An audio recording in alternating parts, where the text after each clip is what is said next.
Section 6. Other Sexual Evils. Chapter 14. Sexual Excess Within Marriage. Celibacy in married state not recommended. My dear brother, I wish to present before you some things concerning the dangers that threaten the work at the present time.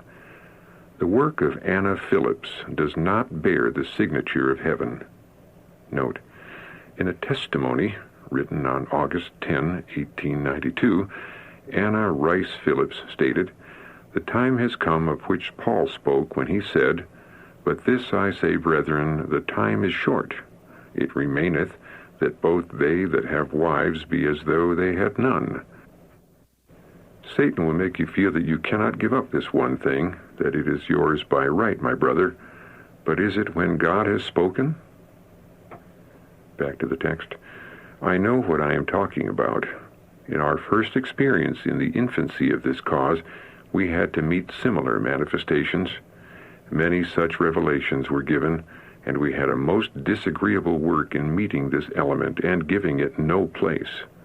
Some things stated in these revelations were fulfilled, and this led some to accept them as genuine.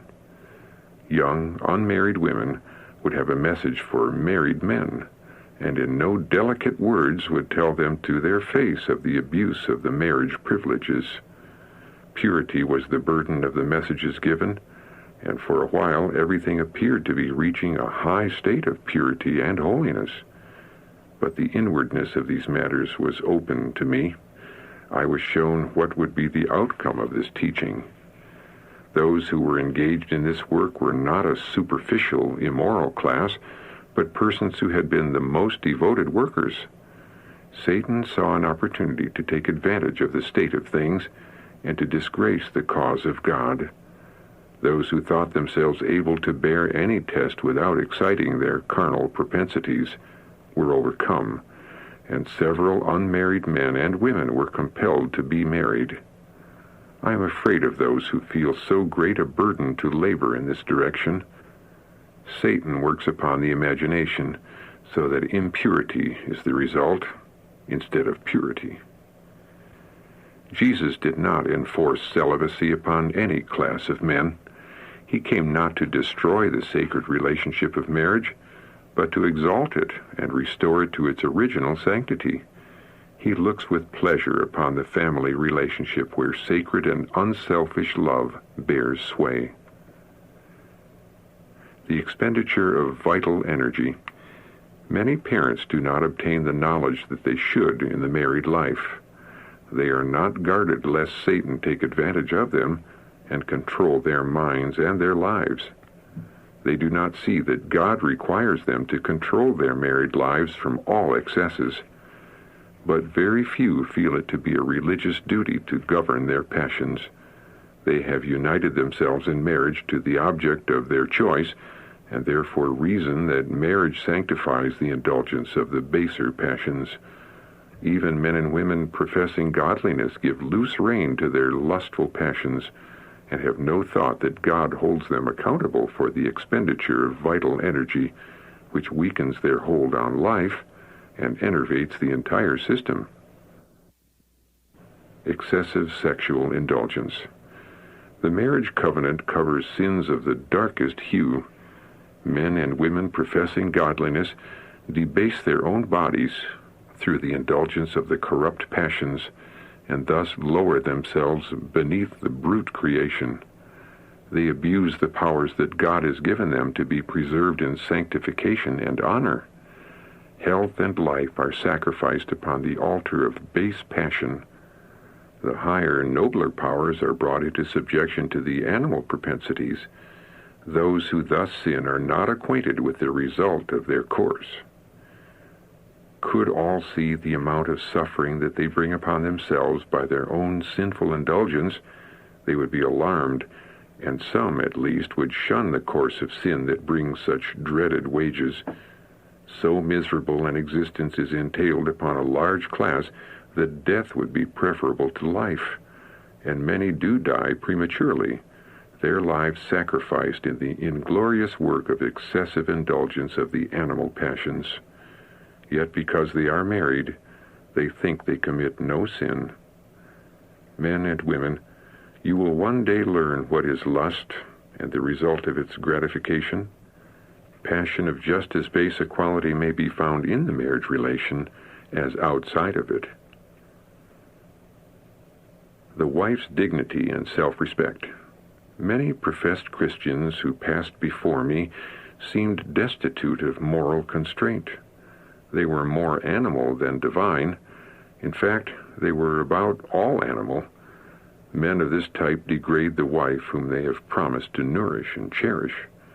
She is made an instrument to minister to the gratification of low, lustful propensities. And very many women submit to become slaves to lustful passion. They do not possess their bodies in sanctification and honor. The wife does not retain the dignity and self-respect which she possessed previous to marriage. This holy institution should have preserved and increased her womanly respect and holy dignity, but her chaste, dignified, godlike womanhood has been consumed upon the altar of base passion. It has been sacrificed to please her husband. She soon loses respect for the husband, who does not regard the laws to which the brute creation yield obedience. The married life becomes a galling yoke, for love dies out, and frequently distrust, jealousy, and hate take its place. Mistrust between husband and wife. No man can truly love his wife when she will patiently submit to become his slave and minister to his depraved passions. In her passive submission, she loses the value she once possessed in his eyes. He sees her dragged down from everything elevating to a low level, and soon he suspects that she will as tamely submit to be degraded by another as by himself. He doubts her constancy and purity, tires of her, and seeks new objects to arouse and intensify his hellish passions. The law of God is not regarded. The wife also becomes jealous of the husband and suspects that if opportunity should offer, he would just as readily pay his addresses to another as to her. She sees that he is not controlled by conscience or the fear of God. All these sanctified barriers are broken down by lustful passions. All that is godlike in the husband is made the servant of low, brutish lust. Destructive nature of sexual excess. When the wife yields her body and mind to the control of her husband, being passive to do his will in all things, sacrificing her conscience, her dignity, and even her identity, she loses the opportunity of exerting that mighty influence for good which she should possess to elevate her husband.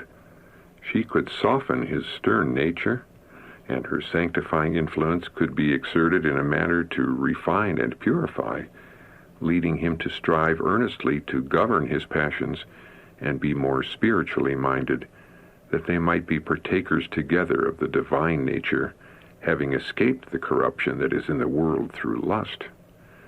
The power of influence can be great to lead the mind to high and noble things above the low, sensual indulgences for which the heart, unrenewed by grace, naturally seeks. If the wife feels that in order to please her husband she must come down to his standard, when animal passion is the principal basis of his love and controls his actions, she displeases God, for she fails to exert a sanctifying influence upon her husband. If she feels that she must submit to his animal passions without a word of remonstrance, she does not understand her duty to him nor to her God. Sexual excess will effectively destroy a love for devotional exercises, will take from the brain the substance needed to nourish the system, and will most effectively exhaust the vitality. No woman should aid her husband in this work of self-destruction. She will not do it if she is enlightened and has true love for him. Preservation of mind and body. Let God-fearing men and women awake to their duty. Many professed Christians are suffering with paralysis of nerve and brain because of their intemperance in this direction. Rottenness is in the bones and marrow of many who are regarded as good men, who pray and weep and who stand in high places, but whose polluted carcasses will never pass the portals of the heavenly city. Oh, that I could make all understand their obligation to God to preserve the mental and physical organism in the best condition to render perfect service to their Maker. Transmission of vice from parents to children. From their youth up, they have weakened the brain and sapped the constitution by the gratification of animal passions. Self-denial and temperance should be the watchword in their married life. Then the children born to them will not be so liable to have the moral and intellectual organs weak and the animals strong. Vice in children is almost universal. Is there not a cause? Who have given them the stamp of character? May the Lord open the eyes of all who see that they are standing in slippery places. From the picture that has been presented before me of the corruption of men and women professing godliness, I have feared that I should altogether lose confidence in humanity. I have seen that a fearful stupor is upon nearly all. It is almost impossible to arouse the very ones who should be awakened, so as to have any just sense of the power which Satan holds over minds. They are not aware of the corruption teeming all around them. Satan has blinded their minds and lulled them to carnal security. The failures in our efforts to bring others up to understand the great dangers that beset souls have sometimes led me to fear that my ideas of the depravity of the human heart were exaggerated. But when facts are brought to us showing the sad deformity of one who has dared to minister in sacred things while corrupt at heart, one whose sin-stained hands have profaned the vessels of the Lord, I am sure that I have not drawn the picture any too strong. Footnote. The two Review and Herald articles of September 19 and 26, 1899, carried the general title, Christianity in the Marriage Relation. End of footnote. Abuse of sexual privileges. Let the husband and wife in their married life prove a help and a blessing to one another. Let them consider the cost of every indulgence in intemperance and sensualism. These indulgences do not increase love, nor ennoble and elevate. Those who will indulge the animal passions and gratify lust will surely stamp upon their offspring the debasing practices, the grossness of their own physical and moral defilement. It is carrying that which is lawful to excess that makes it a grievous sin. Those professing to be Christians should duly consider the result of every privilege of the marriage relation, and sanctified principle should be the basis of every action. Vital importance of a good example. The animal passions, cherished and indulged, become very strong in this age, and untold evils in the marriage life are the sure results. In the place of the mind being developed and having the controlling power, the animal propensities rule over the higher and nobler powers until they are brought into subjection to the animal propensities. What is the result? Women's delicate organs are worn out and become diseased. Childbearing is no more safe. Sexual privileges are abused. Men are corrupting their own bodies, and the wife has become a bedservant to their inordinate, base lusts, until there is no fear of God before their eyes. Nothing but the truth of God can either make man savingly wise or keep him so.